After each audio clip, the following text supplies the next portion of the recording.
नमस्कार दोस्तों, ET online study channel पर आपका हार्दिक स्वागत है। मैं नरेश यादव। हम मैथ्स के बारे में डिस्कस करेंगे। कल हम नंबर सिस्टम के बारे में कुछ चर्चा कर रहे थे। इसमें मैंने आपको बताया था कि नंबर्स यानी संख्या क्या होती है, संख्या कितने प्रकार की होती है, इस पे हम चर्चा कर रहे थे। संख्या एक ही होती है, जैसा मैंने आपको कल बताया था, सम्मिश्र संख्या, कॉम्प्लेक्स नंबर। इसके दो भाग होते हैं, एक होता है वास्तविक संख्या और दूसरा होता है काल्पनिक संख्या।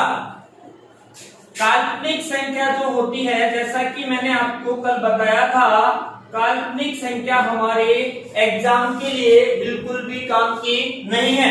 वास्तविक संख्या के भी दो भाग होते हैं, एक होती है परिमेय और दूसरी होती है अपरिमेय, रेशियल नंबर और इरेशियल नंबर, परिमेय व अपरिमेय संख्या। अब ये परिमेय संख्या क्या होती है, इसके बारे में भी हम कल चर्चा कर चुके थे कि वे संख्याएं जिसे T/Q के रूप में लिखा जा सके परिमेय संख्या कहलाती है। T/Q का मतलब अंश बटा हर।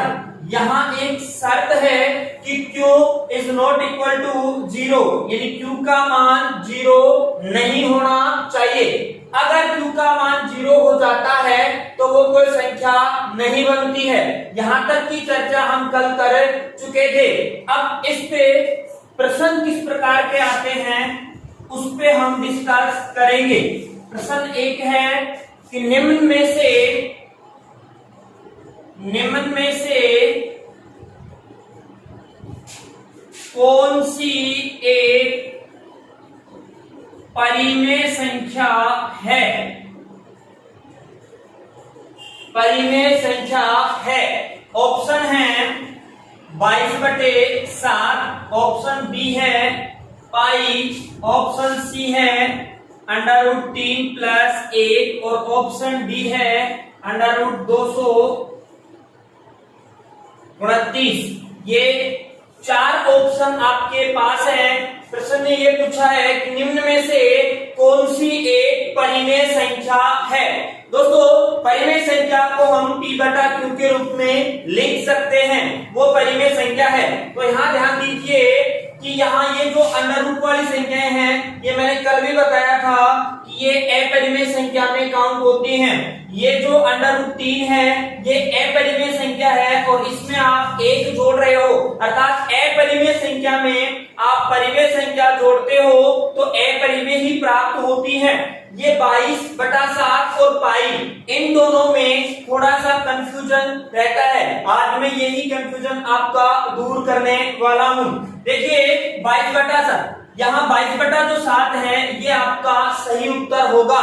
पाई जो है वो अपरिमेय है, लेकिन ये अपरिमेय क्यों है इसके बारे में आज चर्चा करने वाला था। देखिए दोस्तों, आप 22/7 का जब मान निकालोगे तो देखिए, निकालिए, भाग लगाओगे आप 7 का 22 में, तो 7 दिया 21, फिर दशमलव, फिर एक बचता है, यहाँ एक बचता है, एक में 7 का भाग नहीं जाता, इसलिए दशमलव हम लगा चुके हैं, एक 0 उतारते हैं, यानी 10 हो गए, 7 एकम 7, फिर आपके पास 10 में से 7 गए, 3 बचे, 3 के बाद फिर आप 0, आपको दशमलव केवल एक बार ही लगाना है, उसके बाद जितनी चाहे मर्जी आप 0 लिख दोगे। ऐसा नहीं है कि बार बार दशमलव आपको लगाना है, एक बार दशमलव आप लगा चुके, उसके बाद 3 है आपके पास, इसमें एक 0 लगाओगे, 30 हो गए, तो हो गए 7 चौक 28, उसके बाद फिर 2 बच गए, फिर 7 20 हो गए, 7 दूनी 14, फिर बच गए 6, 60 हो गए, 7 8 56, फिर बच गए 4, 40 हो गए, तो 7 50 35, फिर बच गया 5, 50 हो गए, 7 7 49, और दोस्तों फिर से एक बचता है, यहाँ 7 एकम 7। ऐसे ये लगातार चलती रहेगी, जब तक चलती रहेगी जब तक हम इसको भाग देते रहेंगे, यानी कि ये अशांत है। बात करते हैं दोस्तों पाई की एग्जैक्ट वैल्यू अभी तक ज्ञात नहीं की जा चुकी है, पर कुछ इस प्रकार से दशमलव के 2 अंक तो यही आते हैं 3.14। इसके बाद कभी कुछ आ जाता है, कभी कुछ आ जाता है, फिक्स अभी इसका मान नहीं हुआ है। ये दशमलव के 2 अंक यहाँ भी और यहाँ भी समान है, इसीलिए हम पाई को 22/7 के बराबर रख देते हैं और बीच में कोष्टक में लगभग लिखते हैं। इसके नियरेस्ट वैल्यू है ये, वास्तविक वैल्यू इसकी नहीं है। अब दोस्तों देखिए, आप कहोगे साहब इसमें और इसमें क्या फर्क रह गया? एक फर्क है, ये भी देखिए, लगातार जब कोई भाग चलता है वो अशांत होता है। यहाँ भी लगातार चल रहा है, यहाँ भी लगातार चल रहा है, दोनों ही क्या है? अशांत हैं। अब अशांत दोनों ही हैं तो दोनों ही फिर या तो परिमेय होनी चाहिए या अपरिमेय होनी चाहिए। देखिए दोस्तों, इन दोनों में आगे और जाएंगे हम, अभी तक हम पता नहीं लगा पाए हैं कि कौन सी परिमेय कौन सी अपरिमेय। तो दोस्तों दशमलव भिन्न जब मैं आपको पढ़ाऊंगा अभी देखिए आप, दशमलव जो भिन्न है वो 2 प्रकार की होती हैं। एक होती है शांत टर्मिनेटिंग और एक होती है अशांत नॉन टर्मिनेटिंग। तो अशांत और शांत में क्या फर्क है? शांत दशमलव भिन्न होती है जिसमें एक निश्चित अंकों तक भाग जाए, जैसे 0.25, 1.47, यहाँ आगे भाग नहीं जा रहा है, ये हो गई आपकी शांत। अशांत में क्या होता है दोस्तों? भाग लगातार जाता है, जैसे कि यहाँ जा रहा है, कभी भी भाग पूरा नहीं होगा। अब अशांत के भी दोस्तों 2 भाग होते हैं, एक तो होता है आवर्ती और एक होता है अनावर्ती। प्यारे दोस्तों, यहां से अपने को पता लगेगा कि इनमें फर्क है क्या है। तो आवर्ती जो होती है इसका मतलब क्या होता है? आवर्ती में हम बता सकते हैं कि इसके बाद क्या आएगा, अंकों की पुनरावृत्ति का क्रम हमें पता होता है। अर्थात यहाँ देखिए कि 1 आया, 1 के बाद हम बताएंगे कि यहाँ 4 ही आएगा, 4 के बाद 2 ही आएगा, 2 के बाद 8 ही आएगा, 8 के बाद 5 ही आएगा। इस प्रकार से ये लगातार चलता रहेगा। तो आवर्ती में अंकों की पुनरावृत्ति का क्रम हमें पता होता है, जबकि अनावर्ती में हमें अंकों का पुनरावर्तन पता नहीं होता है। यहाँ देखिए हम नहीं बता सकते कि 5 के बाद क्या आने वाला है, इसलिए ये तो हो गया आपका अशांत आवर्ती और ये पाई हो गई आपकी अशांत अनावर्ती। दोस्तों जितनी भी अशांत आवर्ती वाली संख्याएं हैं वो परिमेय संख्या में काउंट होती हैं, और जितनी भी अशांत अनावर्ती वाली संख्याएं हैं वो अपरिमेय संख्या में काउंट होती हैं। तो ये जो पाई है ये अशांत अनावर्ती है, इसलिए ये क्या है दोस्तों? अपरिमेय। जबकि 22/7 अशांत आवर्ती है, इसलिए ये क्या है? परिमेय। अब आपको कोई भी पूछे तो आप इन दोनों में अंतर बता सकते हैं, रटना नहीं है, कोई भी चीज को समझना है। और विशेष गणित को आप रटने बैठ गए तो कभी भी कोई भी एग्जाम नहीं पास कर सकते, और अगर आपने समझना शुरू कर दिया तो कोई भी एग्जाम हो, किसी भी प्रकार का प्रश्न हो, आप उसको हल कर सकते हो। सभी एग्जामों में गणित एक जैसी ही होती है, अलग अलग नहीं होती है, चाहे आप किसी भी एग्जाम की रेस को पढ़िए। तो यहाँ तक की बात समझ में आ गई। इस प्रकार का सवाल आया हुआ है तो आपको आंसर क्या देना है? 22/7। अब आपको कभी भी 22/7 और पाई में कंफ्यूज नहीं होना है। बहुत सारे स्टूडेंट बोलते हैं कि सर पाई को तो 22/7 लिखते हैं। अब हाँ लिखते हैं, क्यों लिखते हैं? क्योंकि ये दशमलव के 2 अंक दोनों के समान है, लेकिन आगे की चीजें सारी अलग अलग है। तो अब आपको अच्छे से समझ में आ गया होगा कि 22/7 अलग चीज है और पाई अलग चीज है। एक और प्रश्न लेते हैं इसी प्रकार का कि निम्न में से कौन सी एक परिमेय संख्या है। प्रश्न यही है, ऑप्शन इसके बदल रहा हूं मैं। ऑप्शन लिए मैंने √5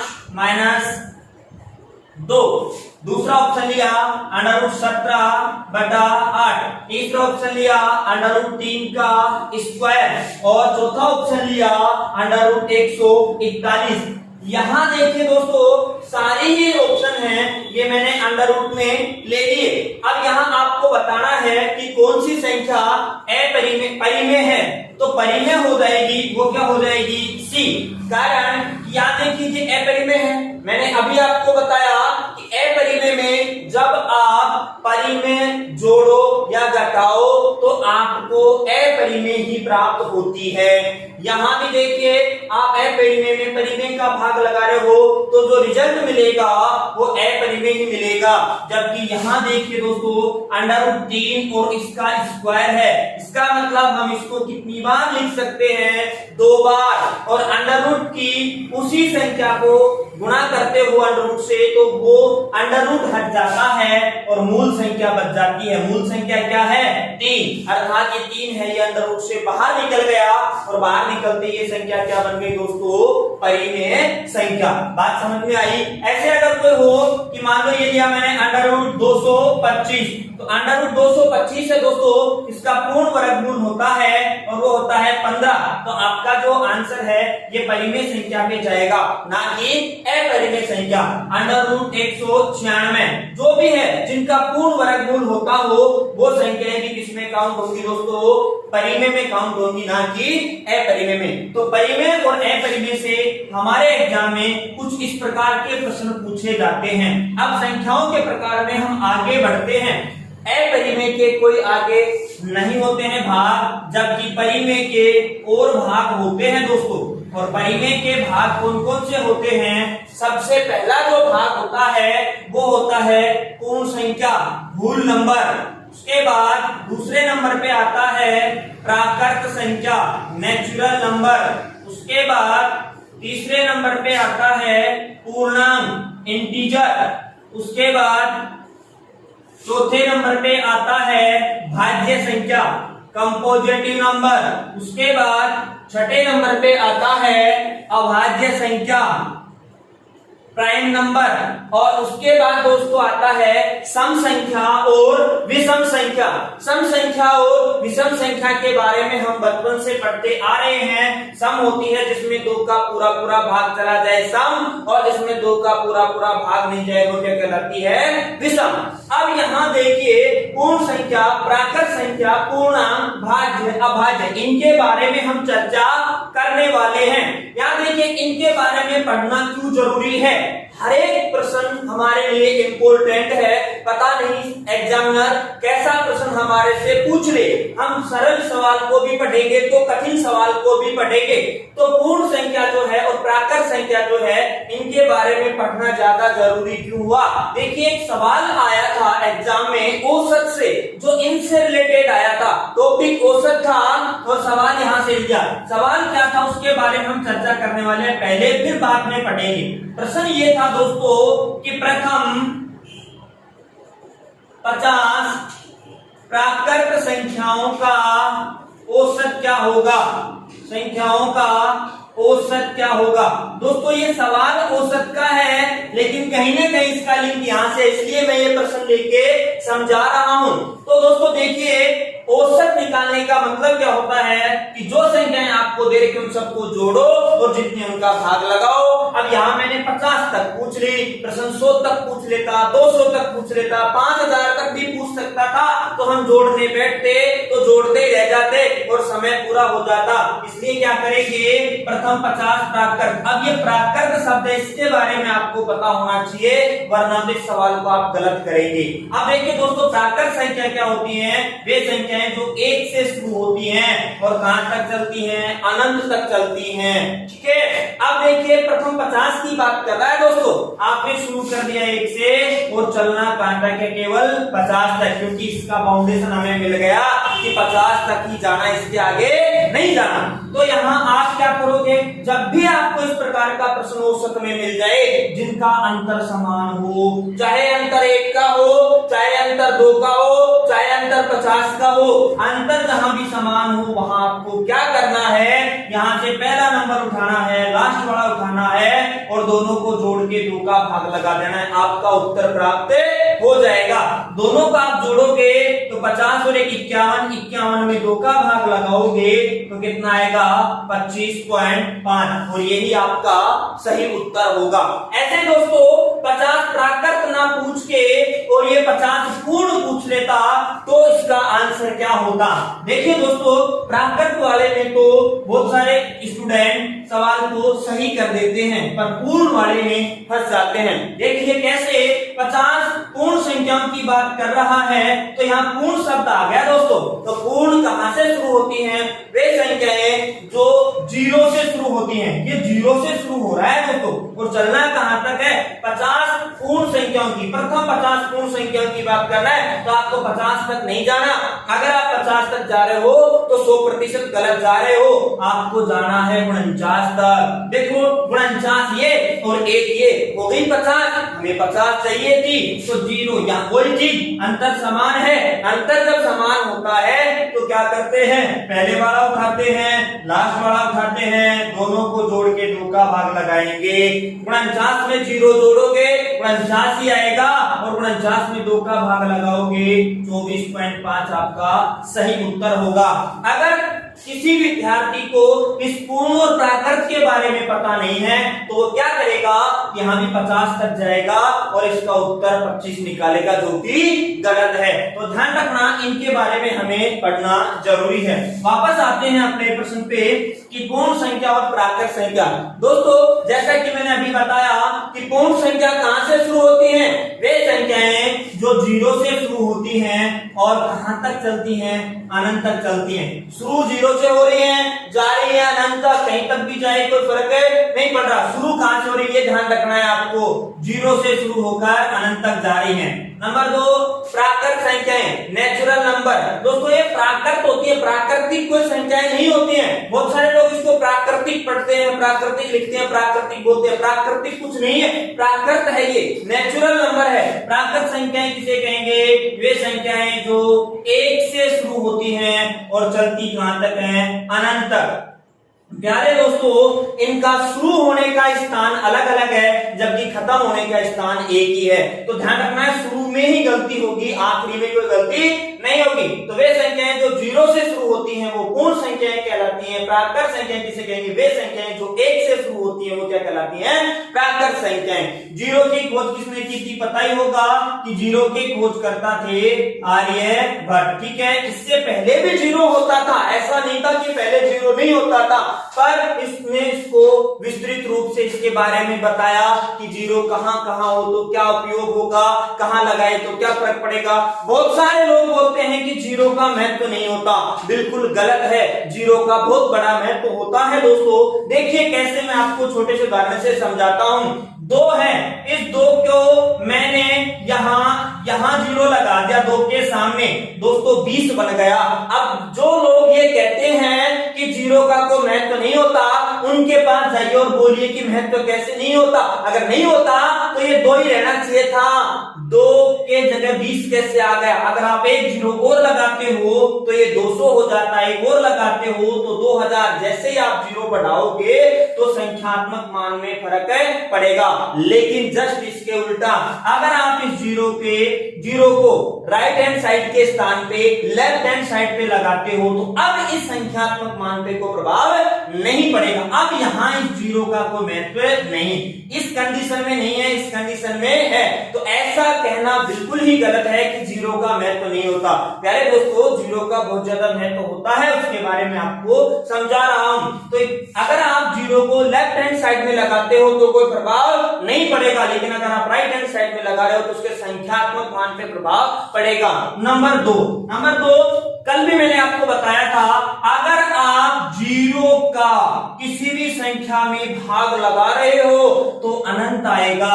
और बोलो चीज ही बदल गई, 5 था, 5 में 0 का भाग लगाया, अनंत आ गया। बोलो 0 का महत्व होता है ना? बिल्कुल होता है दोस्तों। उसके बाद 0 में अगर 5 का भाग लगाओगे तो 0 ही आएगा। उसके बाद दोस्तों अगर आप 0 को किसी भी बड़ी से बड़ी संख्या से गुणा करोगे तो वो खुद के समान बना देगी 0। अर्थात जब भी तो कहते हैं जैसी संगत वैसी ही रंगत। तो ये 251 था, उसको आपने 0 से गुणा कर दिया, ये खुद के जैसा ही बना दिया। असर तो पड़ता ही है, तो असर पटक दिया, 0 के बराबर बना दिया, 0 हो गया। अगर आप किसी भी संख्या की घात 0 लिखते हो तो उसके संख्यात्मक मान का मान भी बदल जाता है और मान क्या आता है? 1। किसी भी संख्या की घात 0 लिखते हो तो इसका मान क्या आता है?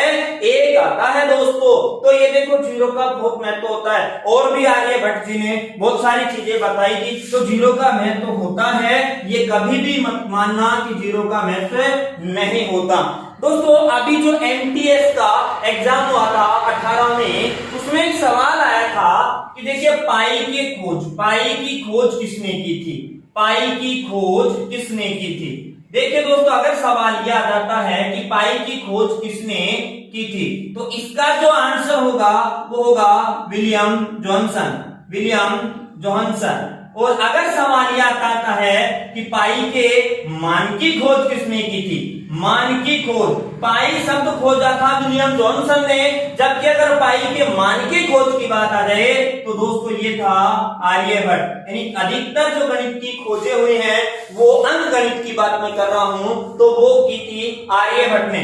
विलियम जॉनसन पाई की खोज करता थे, पाई नाम दिया था कि ये पाई, इसके सही मान की वैल्यू जो है वो आर्यभट्ट खोज पाए थे। ये एमटीएस 2018 में सवाल आया था। देखिए गणित सभी प्रतियोगी परीक्षाओं के लिए अनिवार्य हो गया है और कैसे भी प्रश्न किसी भी एग्जाम में पूछे जा सकते हैं। तो आप ये नहीं कह सकते कि ये प्रश्न हमारे काम का नहीं है, ये हमारे काम का नहीं है। गणित प्रत्येक एग्जाम के लिए बहुत बहुत ज्यादा अनिवार्य सब्जेक्ट हो गया है। देखिए दोस्तों अब मैं बात करता हूं पूर्णांक की। पूर्णांक क्या होता है? देखिए जैसे ऋणात्मक नंबर है, -5 है, -3 है, -8 है, इनका अकेला का कोई महत्व नहीं है, अकेले इनका कोई लेना देना नहीं है, लेकिन ये बिना इनके कोई काम भी नहीं चल सकता, इसलिए इनके बारे में भी हमें पढ़ना पड़ेगा। दोस्तों एक नंबर लाइन होती है, संख्या रेखा होती है, इस संख्या रेखा पर ये 0 होता है, ये 0 विभाजकता का काम करता है। अगर आप 0 के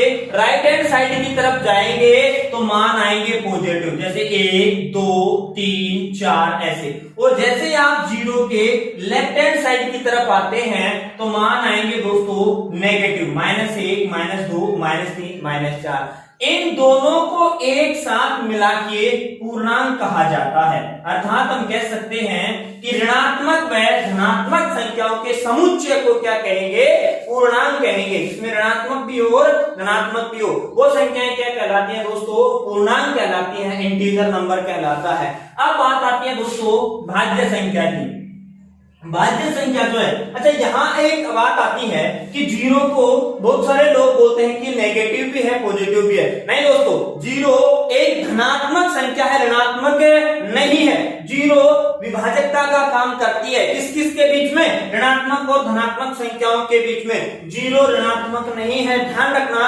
अगर आपको कोई ये बोलता है कि 0 ऋणात्मक है तो बिल्कुल गलत है। बहुत सारे लोग ये भी बोलते हैं कि भाग टूटने की 0, जबकि दोस्तों गणित में कभी भी कुछ टूटता नहीं है। जब कभी एक बेसिक क्लास और ली जाएगी, जब मैं आपको भाग देना सिखाऊंगा, जब बताऊंगा कि भाग कभी टूटता नहीं है, भाग जाता है कितने बार? 0 बार। कम से कम भाग 0 बार जा सकता है। आप ये नहीं कह सकते कम से कम 1 बार जाएगा, नहीं, 0 बार भी भाग जा सकता है। उसके बारे में आपको एक भाग गुणा की एक अलग से वीडियो में डालूंगा, उसमें आपको बताऊंगा। बात करते हैं दोस्तों भाज्य की। भाज्य संख्या वे संख्याएं जो सम के अलावा किसी अन्य संख्या से विभाजित हो जाती है, क्या कहलाती हैं? भाज्य संख्या कहलाती है दोस्तों। जैसे 4 6 8 9 10 12, ये सारी की सारी जो संख्याएं हैं ये भाज्य संख्याएं हैं दोस्तों। भाज्य संख्याएं जो होती हैं वे संख्याएं जिसमें खुद के अलावा किसी अन्य संख्या का भी भाग चला जाए तो क्या कहलाती है?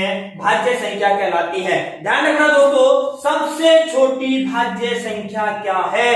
वो है 4। ऑप्शन में 2 भी होगा। सवाल लिखता हूं मैंने पूछा कि सबसे छोटी, पिछला रेलवे का सवाल देखिए दोस्तों, रेलवे जो आरपीएफ हुआ था उसमें सवाल पूछा था कि सबसे छोटी, रेलवे के आपको पेपर ऑनलाइन मिल जाएंगे, वो आप देखना, उनमें इसी प्रकार के सवाल पूछे गए हैं। सबसे छोटी भाज्य संख्या कौन सी है? भाज्य संख्या कौन सी है? दोस्तों ऑप्शन है 2, ऑप्शन बी है 4, ऑप्शन सी है 6 और ऑप्शन डी है 8। बहुत सारे स्टूडेंट इस सवाल को देख के कि इतना आसान सवाल पूछ लिया हमारे से और वो तुरंत दौड़ के टिक करते हैं ए पे और वहीं ऋणात्मक नंबर में चले जाते हैं, नेगेटिव नंबर आ जाता है। जबकि दोस्तों सबसे छोटी भाज्य संख्या है वो है 4। 2 अभाज्य है, सबसे छोटी भाज्य नहीं है। ठीक है दोस्तों, तो भाज्य संख्या तक हमने पढ़ा, इसके बाद की बात हम करेंगे नेक्स्ट क्लास में। धन्यवाद दोस्तों।